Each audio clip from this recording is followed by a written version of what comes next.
Morning friend, प्रांजल online classes में आप सबका मैं हार्दिक स्वागत करता हूं एक बार फिर। ठीक है, आज हम ले रहे हैं क्लास 12 के अंदर। जैसे हमने लास्ट टॉपिक जो पढ़ा था वो था हैलोजन बनाने की विधियां। ठीक है, इस हैलोजन बनाने की विधि के अंदर एक विधि अपने रह गई थी, ठीक है ना, और वो है हुन्स-डिकर अभिक्रिया। ठीक है, अब हुन्स-डिकर अभिक्रिया के अंदर ये होता है कि मोनोकार्बोक्सिलिक अम्ल जो होते हैं, मोनोकार्बोक्सिलिक अम्ल जो होते हैं उनके सिल्वर लवण की क्रिया, ठीक है, सिल्वर लवण जो होता है, सिल्वर लवण की अभिक्रिया अगर अपन ब्रोमीन से करवाते हैं Br2 से, और ध्यान रखिएगा इसमें उत्प्रेरक सबसे ज्यादा महत्वपूर्ण है और वो है CCl4 carbon tetrachloride. Carbon tetrachloride की उपस्थिति में मोनोकार्बोक्सिलिक अम्ल के सिल्वर लवण ब्रोमीन से क्रिया करके और एल्किल ब्रोमाइड का निर्माण करते हैं। और इसमें सबसे बड़ी चीज ये है कि इस अभिक्रिया को एक और नाम दिया गया है विकार्बोक्सिलीकरण अभिक्रिया। विकार्बोक्सिलीकरण अभिक्रिया अब क्यों कहते हैं वो आप इस रिएक्शन को देखो। सबसे पहले हम लेते हैं कार्बोक्सिलिक अम्ल, जैसे हमने लिया CH3C डबल बॉन्ड O होता है H, तो ये एसिडिक अम्ल है। इसमें H हटाकर और इसके स्थान पर जैसे अपन ने लिख दिया Ag सिल्वर लवण है, ठीक है, तो ये आ जाएगा सिल्वर एसीटेट। अब इसकी क्रिया ब्रोमीन से करवाते हैं तो Br2 को अपन 2 Br से प्रदर्शित कर सकते हैं और उपस्थिति इसमें ली जाती है CCl4 की। ठीक है, अब आप देखो इसमें एक तो हट रहा है AgBr, ठीक है, एक इसमें ये जो C डबल बॉन्ड O है ये पूरी की पूरी एक गैस निकलेगी CO2 के रूप में, और पीछे क्या रहा CH3Br। ये CH3Br जुड़ जाएगा और CH3Br जुड़ के साथ में बता देंगे अपन, एक इसके साथ में बना था AgBr और प्लस CO2। अब इस अभिक्रिया के अंदर कार्बन डाइऑक्साइड गैस, ठीक है ना, यानी ये समूह C डबल बॉन्ड कार्बोक्सी समूह इसमें से बाहर निकल रहा है, इसलिए इस अभिक्रिया को हम विकार्बोक्सिलीकरण अभिक्रिया के नाम से भी जानेंगे। ठीक है, तो आपको ये ध्यान रखना है हुन्स-डिकर अभिक्रिया क्या होगी, तो याद रखिएगा वापस कि मोनोकार्बोक्सिलिक अम्ल के सिल्वर लवण की क्रिया ब्रोमीन से जब किसकी उपस्थिति में CCl4 की उपस्थिति में कराई जाती है तो इस क्रिया के अंदर एल्किल ब्रोमाइड प्राप्त होता है और साथ में AgBr और CO2 गैस निकलती है। ठीक है, तो इसके बनाने की विधियां इतनी ही है, हमारे शुरू में हमने ली थी और ये लास्ट अभिक्रिया इसके अंदर आती है। अब आता है भौतिक गुणधर्म। ठीक है, अब भौतिक गुणधर्म को मैं शॉर्ट में बताऊंगा, ठीक है, जिसमें सबसे पहली आती है, जैसे अपन अवस्था की बात करते हैं तो अवस्था में ध्यान रखिएगा कि जो कम अणुभार वाले जो एल्किल हैलाइड होते हैं, ठीक है, वह तो होते हैं गैसीय अवस्था में, ठीक है, बाकी सभी जो होते हैं द्रव और कौन सी अवस्था में, अपने ठोस अवस्था में पाए जाते हैं। दूसरा आता है रंग, तो रंग में शुद्ध जो होंगे एल्किल हैलाइड वह तो होते हैं रंगहीन, ठीक है, लेकिन CH3Br और CH3I ये दोनों जो होते हैं ये सूर्य के प्रकाश की उपस्थिति में, सूर्य के प्रकाश की उपस्थिति में इनका रंग जो है वो चेंज हो जाता है। ठीक है, और सूर्य के प्रकाश की उपस्थिति के अंदर आप ये जानेंगे इसके अंदर कि सूर्य के प्रकाश की उपस्थिति में ये क्या हो जाते हैं, हरे रंग के हो जाते हैं। ठीक है, तीसरा आता है इसके अंदर, जैसे अपन लेते हैं इसकी विलेयता, तो विलेयता के बारे में जब अपन कहेंगे तो विलेयता में यही है कि ये कार्बनिक यौगिक है और आपको पता है, आपने पढ़ा भी है कि समान समान को घोलता है, समान समान को घोलता है। समान समान को घोलने का मतलब ये है कि इसके अंदर जो कार्बनिक यौगिक है वह जल में तो क्या होते हैं, अविलेय होते हैं, लेकिन ठीक है ध्यान रखिएगा जल में अविलेय, लेकिन कार्बनिक विलायक जो होते हैं, कार्बनिक विलायकों में जैसे अपन लेते हैं एल्कोहल, बेंजीन, ठीक है, या ईथर वगैरह जो लेते हैं, इनके अंदर ये क्या होते हैं, विलेय होते हैं। इसका रीजन मैं आपको बता देता हूं कि जब हम एल्किल हैलाइड को जल के अंदर घोलते हैं तो जल के अंदर घोलने पर ये तो देखो आयनिक नहीं है, ठीक है, इनके अंदर ध्रुवीय प्रकृति पाई जाती है।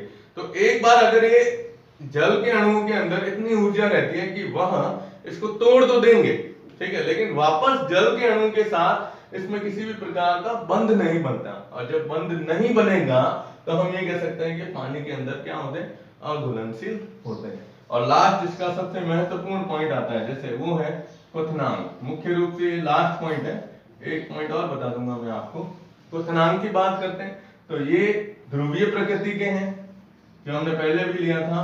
तो ध्रुवीय प्रकृति के होने के कारण हम इसमें ये बता सकते हैं कि इनके क्वथनांक का जो मान है उस सामान्य हाइड्रोकार्बन जैसे एल्केन, एल्कीन और एल्काइन है, इनकी तुलना में तो क्या होगा, अधिकतम होता है। और अगर आप इसमें एल्किल समूह समान लेते हैं, ठीक है, और फिर हम सभी हैलोजन को इसके साथ जोड़े जैसे RF, RCl, RBr और RI, अब इन सब के अंदर अगर हैलोजन समूह समान एल्किल समूह अगर समान होगा तो जैसे जैसे हैलोजन का आकार बढ़ता जाएगा इनके क्वथनांक के मान में वैसे वैसे क्या होती जाएगी, वृद्धि होती जाती है। ठीक है, तो ये आपको ध्यान रखना है। तो क्वथनांक का क्रम इसके अंदर ये रहेगा, सबसे ज्यादा क्वथनांक RI का होगा। और इसमें एक चीज जैसे अपन ने 11th क्लास के अंदर पढ़ी है, आपने पढ़ा होगा 11th के अंदर एल्केन के क्वथनांक की बात की थी, तो उसमें भी यही बताया था कि जैसे जैसे शाखा बढ़ती जाएगी, ठीक है ना, तो शाखित के क्वथनांक का मान अशाखित की तुलना में हमेशा क्या होता है, अधिक कम होगा। ठीक है, इसका कारण क्या है कि जैसे जैसे शाखाएं बढ़ती जाएगी तो एल्किल समूह के कारण इसमें पृष्ठीय क्षेत्रफल जो होता है ना वो धीरे धीरे क्या होता जाएगा, कम होता जाता है। ठीक है, तो ये आपको थोड़ा सा ध्यान रखना है। वापस बता देता हूं, अवस्था, दूसरा रंग। शुद्ध अवस्था में तो ये क्या होते हैं, रंगहीन, लेकिन ये दोनों सूर्य के प्रकाश की उपस्थिति में रंग प्रदर्शित करते हैं। विलेयता, समान समान को घोलता है वाला पॉइंट ध्यान रखिएगा। कार्बनिक यौगिक है इसलिए कार्बनिक विलायक में विलय होगा। ठीक है, और जल के अंदर क्या होते हैं, अविलय होते हैं। क्वथनांक की बात करते हैं तो ध्रुवीय प्रकृति है, ध्रुवीय प्रकृति होने के कारण हम इसमें ये कह सकते हैं कि इनके क्वथनांक का मान सामान्य हाइड्रोकार्बन एल्केन, एल्कीन और एल्काइन की तुलना में तो क्या होता है, अधिक होगा। और जब इसमें समान हैलोजन समान एल्किल समूह जब हम लेंगे तो समान एल्किल समूह जैसे इसमें हमने लिखा है, तो जैसे जैसे हैलोजन परमाणु का आकार बढ़ता जाएगा, हैलोजन परमाणु के आकार में वृद्धि होती जाएगी, वैसे वैसे इसके क्वथनांक का मान बढ़ता जाएगा। ठीक है, अब हम इसके रासायनिक गुणधर्म लेंगे जो हमारा सबसे मुख्य पॉइंट है। ठीक है ना, वो देखो आप इसको एक बार छोटा सा स्क्रीनशॉट ले लीजिए आप, या इसको नोट करते रहना साथ में। ठीक है,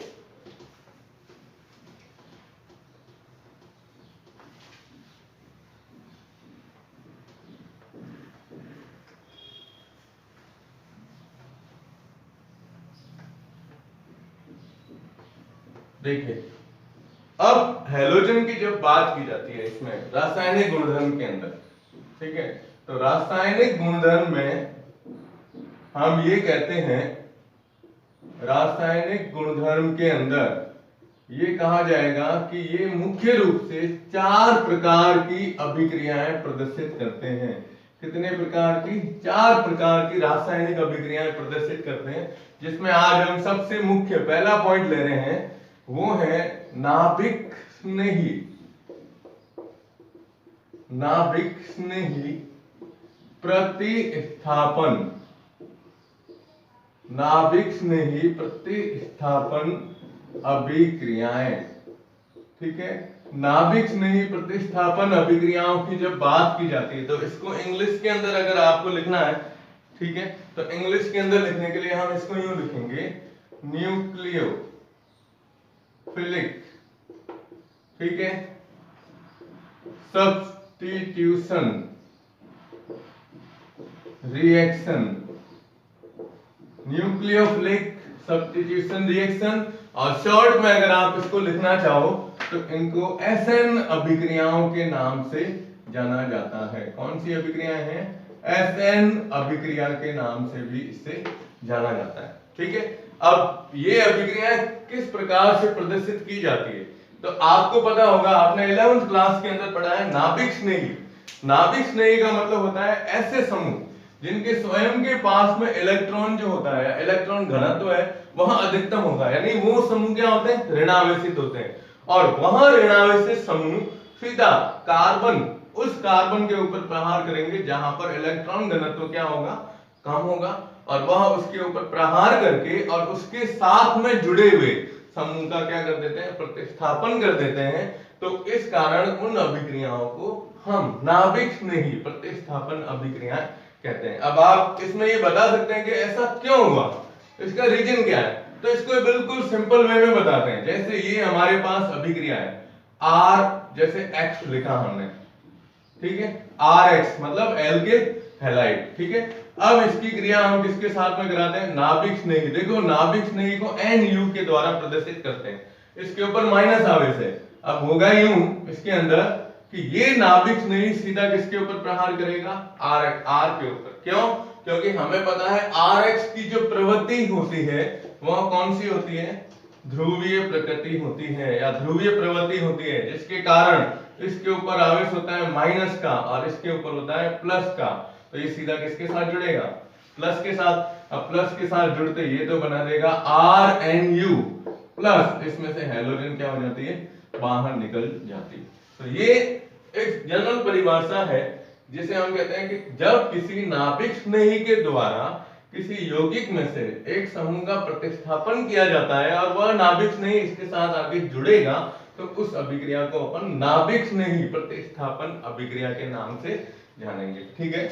अब ये अभिक्रिया है, इस अभिक्रिया को दो भागों के अंदर बांटा गया है और दो भागों में हम सबसे पहली अभिक्रिया लेंगे जिसका नाम है एकाणुक नाभिक स्नेही प्रतिस्थापन अभिक्रिया। एकाणुक यानी एक अणु के रूप में, ठीक है। चलो देखो आप, अब मेन पॉइंट आप ध्यान रखिएगा, सबसे महत्वपूर्ण चीज है ये।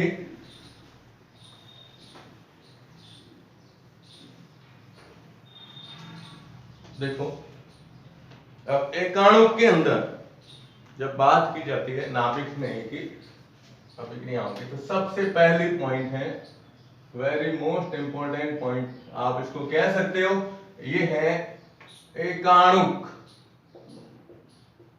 नाभिक स्नेही, नाभिक स्नेही प्रतिस्थापन अभिक्रिया, ठीक है। इंग्लिश में अगर लिखना चाहो तो इंग्लिश में भी बता सकता हूं, इसको अपन बोल सकते हैं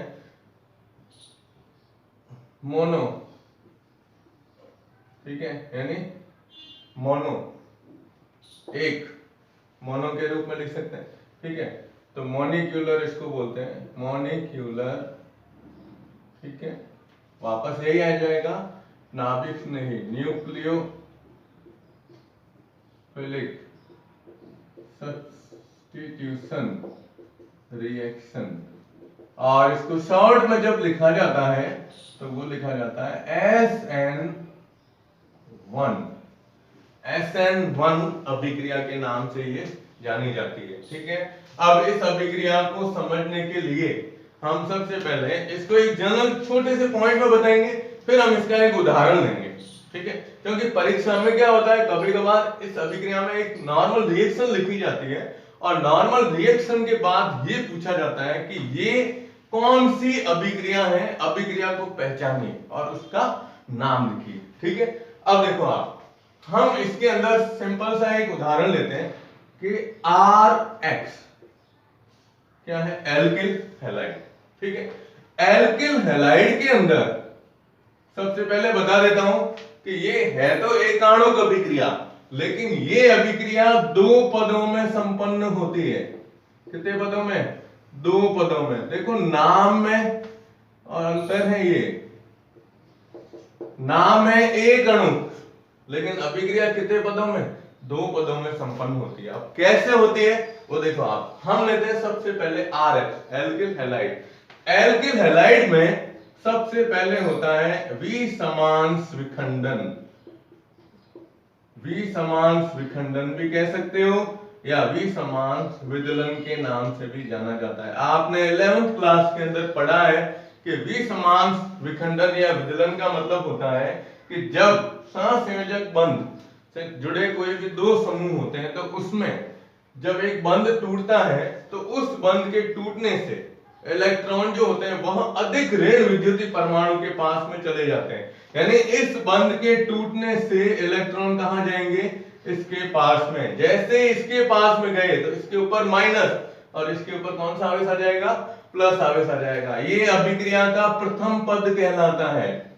प्रथम पद मतलब फर्स्ट स्टेप, ठीक है, जिसे हम कहते हैं मंद गति का पद। और मंद गति के पद में ये है मंद गति का पद, या हम ये कह सकते हैं वेग निर्धारक पद के रूप में लिखा जाता है। जब इसमें ये विसमांश विखंडन की क्रिया होगी, यहां बिल्कुल लिखा जाएगा विसमांश विखंडन। तो विसमांश विखंडन से R जो होता है, R के ऊपर आ जाएगा आवेश प्लस और X के ऊपर आवेश क्या आ जाएगा, माइनस के रूप में दर्शाते हैं।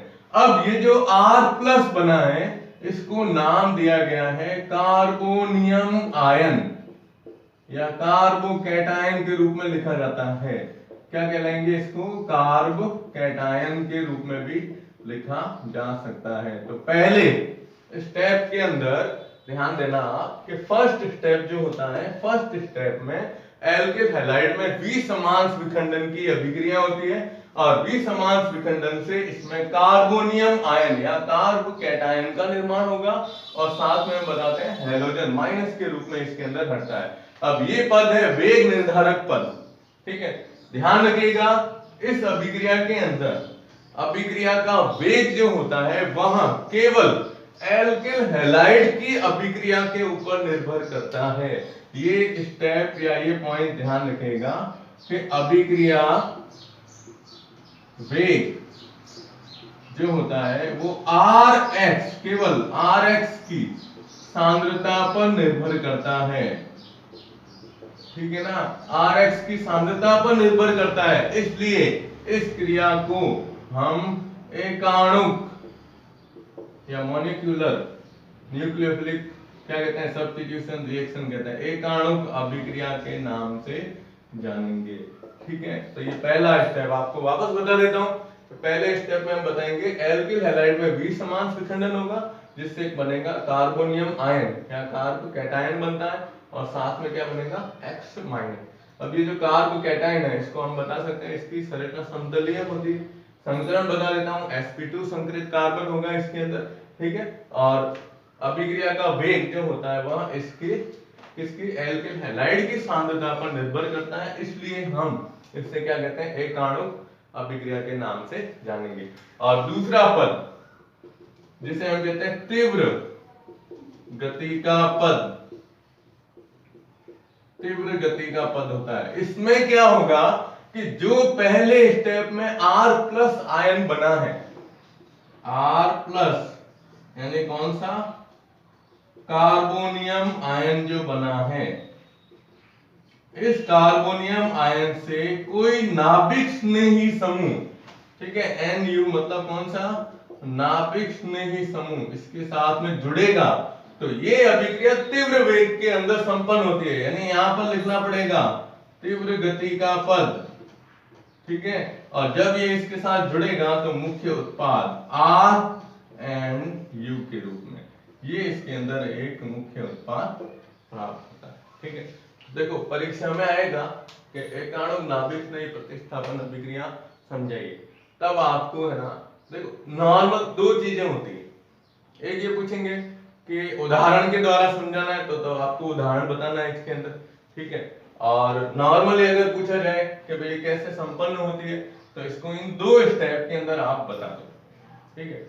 अब इस अभिक्रिया में आपको सबसे मेन चीज क्या ध्यान रखनी है कि इसमें एल्किल हैलाइड का जो क्रम है कि सबसे ज्यादा क्रियाशीलता कौन से एल्किल हैलाइड की होगी, उस क्रम को आपको ध्यान में रखना है।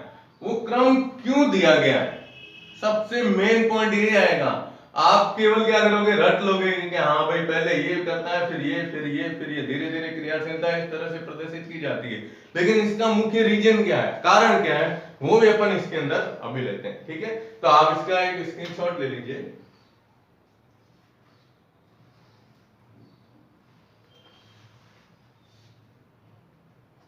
ठीक है, अब इसके अंदर बता देना आप, ये द्वितीय पद के रूप में कहलाती है, सेकेंड स्टेप के रूप में। अब देखो आप, अब मैं पहले अभिक्रिया का उदाहरण ले रहा हूं, उदाहरण लेने के बाद फिर आपको बताऊंगा इसमें क्रियाशीलता ये क्यों किस प्रकार से प्रदर्शित करेगा। ठीक है, चलिए देखो आप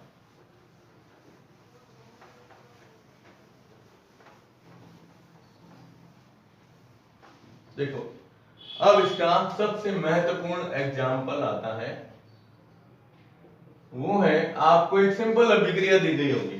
ठीक है, अभिक्रिया जैसे दे दी CH3 CH3 Cl और Cl, इसको अपन कहते हैं तृतीयक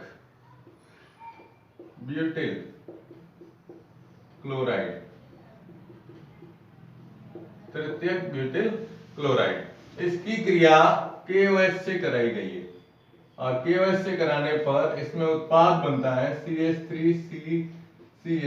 इधर OH इधर CH3 और प्लस साथ में बनेगा KCl। ये है 3 डिग्री या तृतीयक ब्यूटिल अल्कोहल के नाम से जाना जाता है। तो कभी कभार परीक्षा में केवल ये अभिक्रिया पूछेंगे, ये अभिक्रिया दी गई होगी और आपको पूछेंगे कि इस अभिक्रिया का नाम बताइए, ये कौन सी अभिक्रिया है। ठीक है, अब मैं इस अभिक्रिया की क्रियाविधि लेता हूं और इसमें आपको ये रीजन भी बताऊंगा कि इसमें क्रियाशीलता किस प्रकार से एल्किल हैलाइड के द्वारा प्रदर्शित की जाती है। तो देखो आप, सबसे पहला पॉइंट हमने इसके अंदर लिया है KOH, तो आप सबसे पहले लिखेंगे फर्स्ट स्टेप के अंदर KOH जो होता है, यह KOH आयनों में विभक्त होगा और बनाएगा K+ और OH- आयन। ठीक है, अब ये जो OH- आयन है इसको हम कहते हैं कौन सा, नाभिक स्नेही समूह। किस नाम से जाना जाएगा, नाभिक स्नेही के नाम से। ठीक है, अब आप देखो इसकी क्रियाविधि। अब क्या होगा, ये तो चलो मेन इसको बता दिया है हमने, अब हम SN1 क्रियाविधि लेते हैं।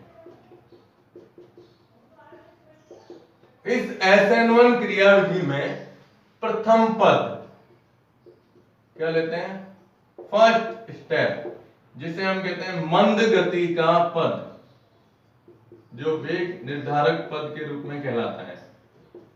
ठीक है, इस पद में ये जो एल्किल हैलाइड है, इस एल्किल हैलाइड का विसमांश विखंडन होगा, जो हमने पहले भी लिया है। ठीक है, तो सबसे पहले आप इसको लिखेंगे CH3CH3Cl। देखो पूरा का पूरा यूं बताना है, ये CH3 है ना। अब इसका नाम क्या लिखा हमने, 3 डिग्री ब्यूटिल, और क्या लिखते हैं इसको, क्लोराइड के रूप में लिखते हैं 3 डिग्री ब्यूटिल क्लोराइड। अब आप इसमें विसमांश विखंडन बताओगे, तो ये जो बंध है हमारा, जिसमें क्या जुड़ा हुआ है, कार्बन और हेलोजन, इसमें विसमांश विखंडन की क्रिया होगी और इस बंध के इलेक्ट्रॉन कौन लेगा, ये क्लोरीन परमाणु लेगा। अब जैसे ही क्लोरीन ने इस बंध से इलेक्ट्रॉन लिए, ठीक है, तो हम इसमें लिखेंगे बिल्कुल ऊपर, क्या लिखेंगे, मंद गति का पद। ठीक है, अब ये टूटेगा और टूटते ही इसके अंदर ये यूं बनेगी संरचना CH3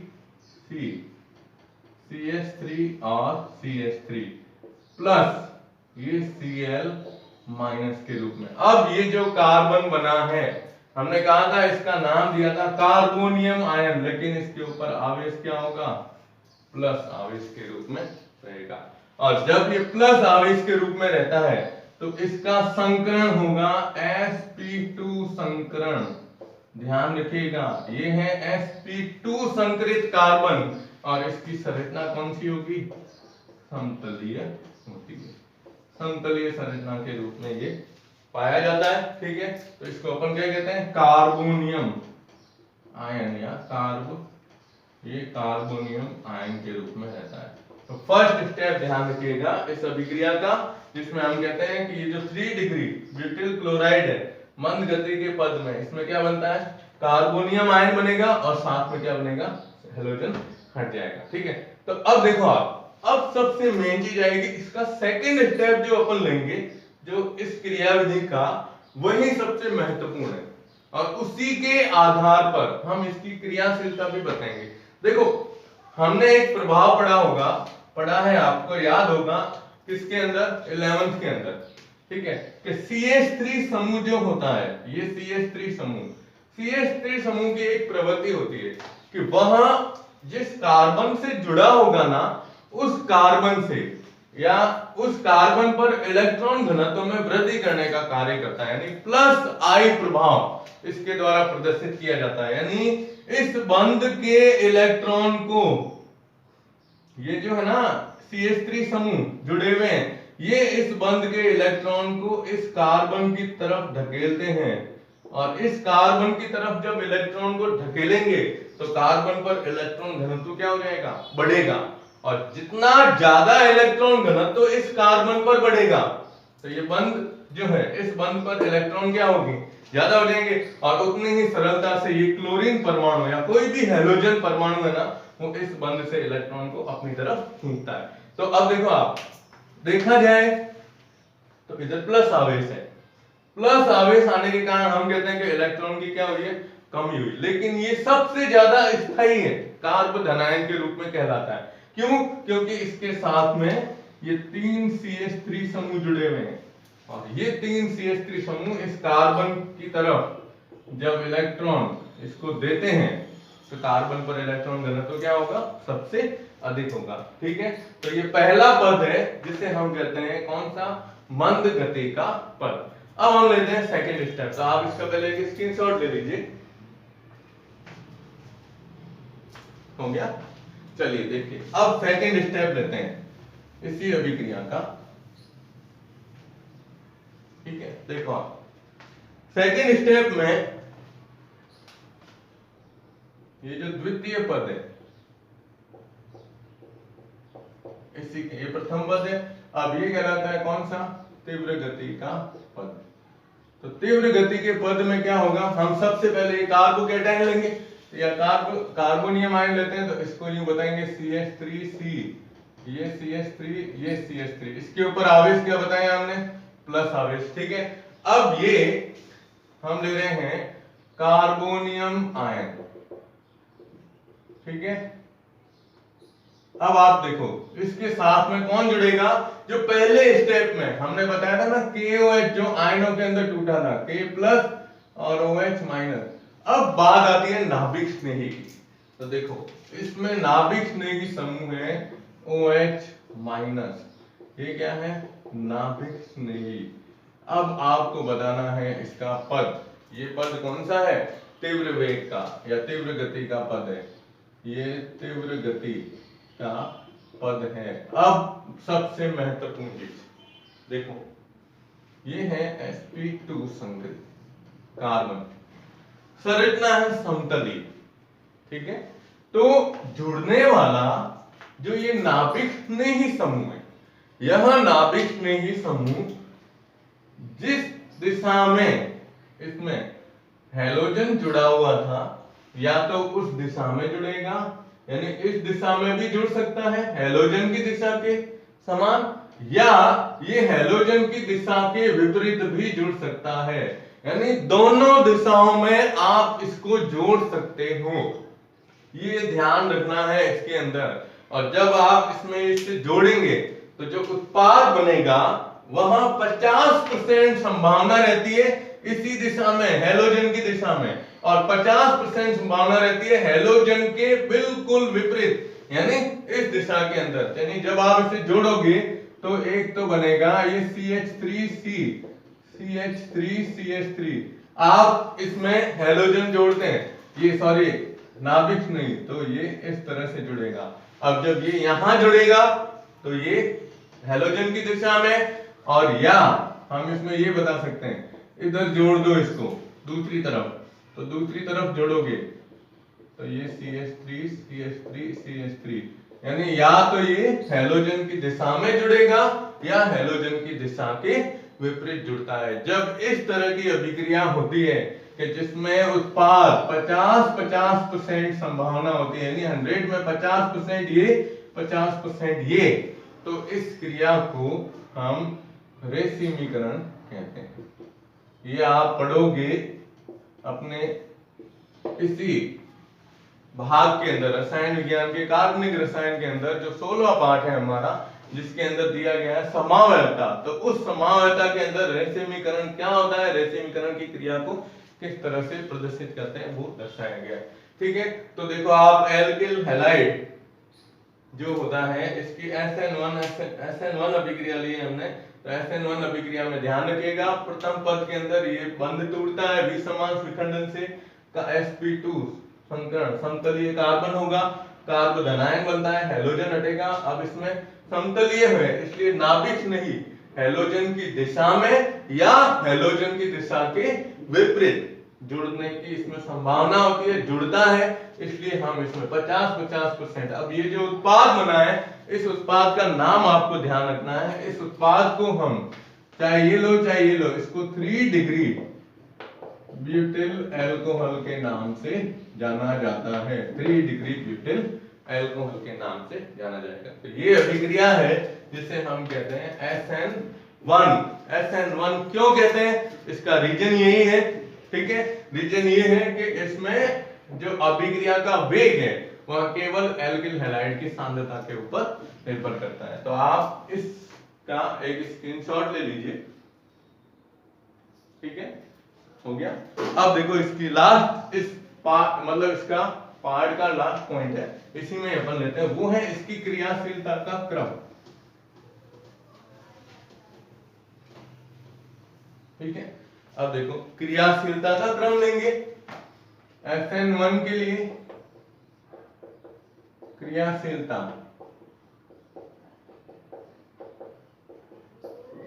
का क्रम, क्रियाशीलता क्रम लेंगे तो सबसे ज्यादा क्रियाशील कौन होंगे, 3 degree alkyl halide, 3 degree RX के रूप में इसे प्रदर्शित किया जाएगा। ये हमने यहां लिया है क्योंकि इसमें क्या होगा कि ये CH3 समूह जो इसके साथ जुड़े हुए हैं ये कार्बन पर इलेक्ट्रॉन घनत्व को बढ़ाते हैं, जिससे आसानी से ये बंध क्या होता है, टूटता है। ठीक है, इससे कम अगर अपन लेते हैं तो अब 2 डिग्री लेंगे तो CH3 CH CH3 और X, या इसको लिख सकते हैं 2 डिग्री एल्किल हैलाइड। ठीक है, और इससे कम कौन सा हो जाएगा, 1 डिग्री एल्किल हैलाइड RX, और सबसे कम कौन सा होता है, CH3X के रूप में मैथिल हैलाइड, ये सबसे कम इसमें क्रियाशील होते हैं। ठीक है, तो आप इसकी क्रियाशीलता का क्रम थोड़ा सा ध्यान रखिएगा। आशा करता हूं ये आपको अभिक्रिया समझ में आई होगी। ठीक है, अब सेकंड अभिक्रिया है। देखो आज ये वीडियो थोड़ा लंबा रहेगा क्योंकि SN1 और SN2 अभिक्रियाएं हम एक साथ ही ले सकते हैं। ठीक है, नहीं तो क्या होगा, अभी आपको ये बता दिया और नेक्स्ट लेक्चर में अभी बताऊंगा तो थोड़ा सा इसमें रहेगा, इसलिए हम क्या करेंगे, दोनों को एक साथ लेंगे और फिर इस पार्ट को पूरा करते हैं। अब देखिए सेकंड आती है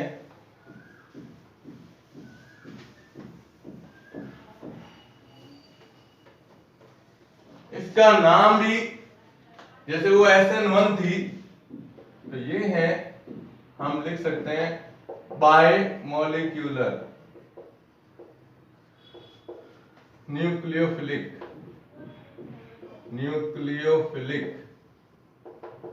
सब्स्टिट्यूशन रिएक्शन। ठीक है, या हम ये कह सकते हैं इसको द्विअणुक नाभिक स्नेही प्रतिस्थापन, द्विअणु नाभिक स्नेही प्रतिस्थापन अभिक्रिया, या इसका एक और नाम है, जैसे वो SN1 थी, ये कौन सी हो जाएगी, SN2 रिएक्शन। ठीक है, ये आपको ध्यान रखना है। अब वो अभिक्रिया 2 पदों में थी, ये एक पद में ही है। ठीक है, उस अभिक्रिया के अंदर क्या हुआ था, मध्यवर्ती कार्बोनियम आयन बना था। ठीक है, इसके अंदर कोई मध्यवर्ती संरचना नहीं बनती है, इसमें आपको ध्यान रखना है एक क्या होगा, संक्रमण अवस्था बनेगी, जैसे अपन संक्रमण अवस्था के रूप में लिखेंगे। देखो अब इस क्रिया को एक ही पद में संपन्न करना है, लेकिन इसका नाम दिया हुआ है द्विअणु। द्विअणु का मतलब ये होता है कि इस अभिक्रिया के अंदर अभिक्रिया का जो वेग है वह एल्किल हैलाइड और नाभिक स्नेही, ठीक है, जो इसके साथ जुड़ने वाला है, उन दोनों की सांद्रता के ऊपर निर्भर करता है। इसलिए इसको हम द्विअणुक नाभिक स्नेही प्रतिस्थापन अभिक्रिया कहते हैं। ठीक है, अब देखो आप इसमें हम लेते हैं, जैसे उदाहरण लेते हैं, इसको डायरेक्ट उदाहरण के द्वारा ही कैसे प्रदर्शित करेंगे। तो ये हमारे पास जैसे अभिक्रिया में लेते हैं C, ठीक है, यहां पर कोई हैलोजन है, अब यहां H, यहां H और यहां H, जैसे ये पहले स्टेप में वही बता सकते हो, KOH को भी ले सकते हो या कोई भी समूह लो, कि KOH को तोड़ो, K प्लस और प्लस क्या बता दिया, OH माइनस, ठीक है। तो अब ये नाभिक स्नेही है ना। अब आप क्या करो, इसके अंदर नाभिक स्नेही को जोड़ना है, ये नाभिक स्नेही समूह, ठीक है। अब प्लस जैसे अपन नाभिक स्नेही लेते हैं, तो नाभिक स्नेही कौन सा लेते हैं, इसके अंदर OH समूह, ये OH माइनस, ठीक है। अब ये जैसे मंद गति, ध्यान रखिएगा अभिक्रिया एक ही पद में संपन्न होगी, लेकिन इसमें क्या बनता है, मध्यवर्ती। अब देखो इस अभिक्रिया में एक वर्ड आएगा, ये स्टायरिक प्रभाव, इसके कारण ये अभिक्रिया थोड़ी अलग बताएगी। क्या होता है कि इसके ऊपर आवेश है माइनस, ठीक है, और हैलोजन के ऊपर आवेश भी क्या होगा, माइनस आवेश होगा। अगर हम इसे जोड़ेंगे इसके साथ, तो अगर ये OH समूह हैलोजन की दिशा से इसके ऊपर आक्रमण करना चाहेगा तो संभव नहीं है। क्यों? क्योंकि इसके ऊपर माइनस आवेश है और हैलोजन भी माइनस आवेश वाला होता है, इसलिए दोनों के बीच में क्या होगा, प्रतिकर्षण होने की संभावना बन जाती है, बढ़ेगी। बिल्कुल संभावना क्या होता ही है कि ये माइनस है, ये माइनस है, दोनों पास में आएंगे तो समान आवेश एक दूसरे को क्या करेंगे, प्रतिकर्षित करेंगे। इसलिए ये नाभिक स्नेही जो होता है वह हैलोजन के विपरीत दिशा में, यानी दूसरी तरफ जाकर आक्रमण करेगा, ठीक है। अब जैसे ये इसके साथ अब यहां से हटा और इसके पास आने की कोशिश करेगा, तो एक चीज ध्यान रखिएगा कि अगर कार्बन के साथ में बड़े समूह जुड़े हुए हों, यानी इन हाइड्रोजन के अलावा कोई एल्किल समूह जुड़े हुए होंगे, तो ये एल्किल समूह इसके मार्ग में त्रिविम बाधा उत्पन्न करेंगे, यानी बाधा उत्पन्न करेंगे, इसको इसके साथ में जुड़ने नहीं देंगे। लेकिन वास्तव में इस क्रिया में ऐसा नहीं होता। इस क्रिया में क्या होता है, हमने ये उदाहरण इसीलिए लिया है, मेथिल हैलाइड, मेथिल क्लोराइड लिया है, क्योंकि मेथिल में कार्बन के साथ में 3 क्या जुड़े हुए हैं, हाइड्रोजन, जिसका आकार बहुत ही छोटा होता है, इसीलिए ये OH आयन आसानी से कार्बन के ऊपर प्रहार कर सकते हैं, ठीक है।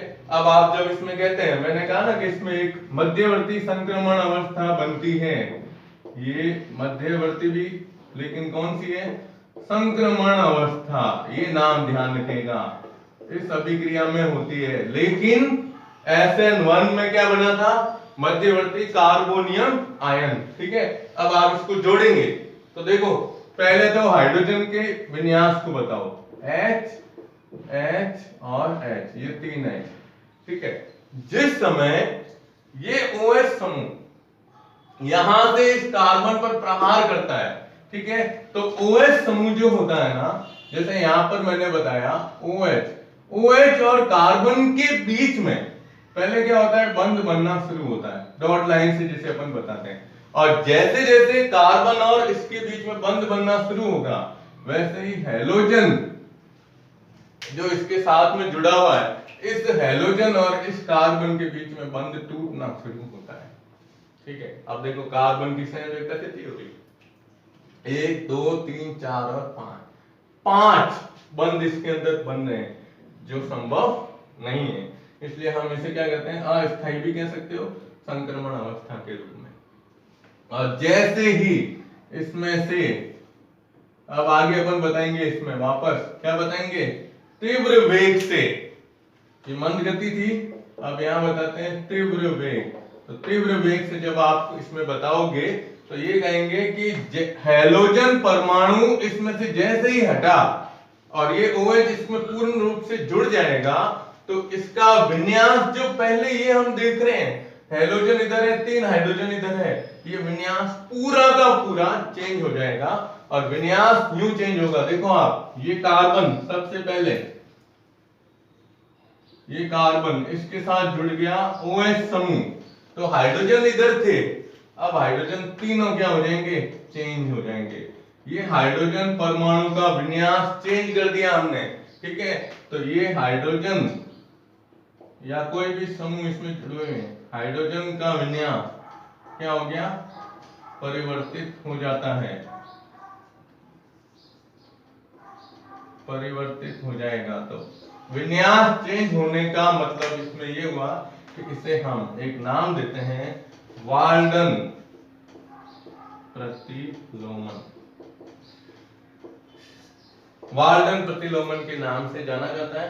कि वाल्डन प्रतिलोमन क्या है, तो आप ये बताओगे कि जब हैलोजन हटेगा इस संक्रमण अवस्था से और ये OH समूह या नाभिक नहीं जैसे इसके साथ जुड़ता है, तो पहले की जो अवस्था है, ये इस अवस्था या पूर्व में अवस्था जो होती है, वहां अपना उसका विन्यास क्या हो जाएगा, चेंज हो जाएगा। अब पीछे क्या रहेगा, इसमें ये हैलोजन है, हैलोजन इसमें से बाहर निकल जाएगी। अब ये हैलोजन सीधा किसके साथ जुड़ेगी, जो पहले हमने यहाँ बताया K+, तो लास्ट स्टेप में ये बता सकते हो कि K+Cl- ये क्या बनाता है, KOH, ये सॉरी KCl बनाता है। तो ये दूसरी अभिक्रिया है जिससे हम कहते हैं द्विअणु नाभिक स्नेही प्रतिस्थापन अभिक्रिया। क्या याद रखोगे कि OH समूह हमेशा इस क्रिया में हैलोजन के विपरीत जुड़ेगा। इसका रीजन है कि दोनों पर माइनस आवेश होता है और माइनस आवेश एक दूसरे को प्रतिकर्षित करते हैं।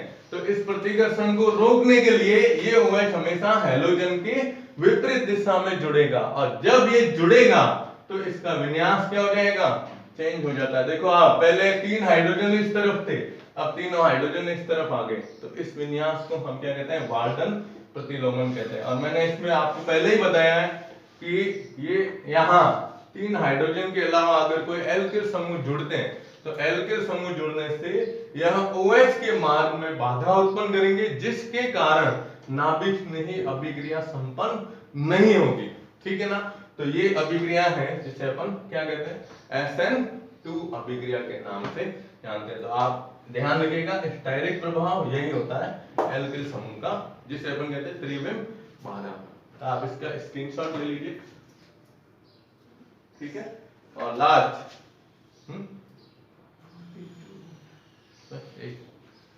लास्ट है इसकी क्रियाशीलता का क्रम मैं बता देता हूं, ठीक है। तो इसकी क्रियाशीलता का क्रम जो आएगा वो जैसे हमने कहा है, तो सबसे पहले क्या आ जाएगा, CH3X, उसके बाद 1 डिग्री एल्किल हैलाइड, फिर 2 डिग्री एल्किल हैलाइड और सबसे लास्ट में 3 डिग्री एल्किल हैलाइड। तो ये है SN2 क्रियाशीलता का क्रम, ये क्रियाशीलता का क्रम रहेगा, ठीक है।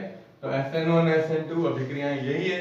SN1 मतलब एकाणु अभिक्रिया का वेग केवल एक एल्किल हैलाइड की क्रियाशीलता पर निर्भर करेगा, उसमें बनने वाला पहले मध्यवर्ती बनता है sp2, जिसके कारण हैलोज ये नाभिक स्नेही किसी भी दिशा में जुड़ सकता है। लेकिन SN2 में क्या होगा, इसमें अभिक्रिया का वेग दोनों की क्रिया ये सांद्रता पर निर्भर करेगा, इसमें मध्यवर्ती बनता है और हैलोजन हमेशा जिस दिशा में जुड़ा हुआ है तो नाभिक स्नेही उसके विपरीत दिशा में जुड़ता है, ठीक है।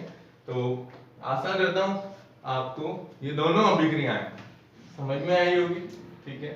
धन्यवाद।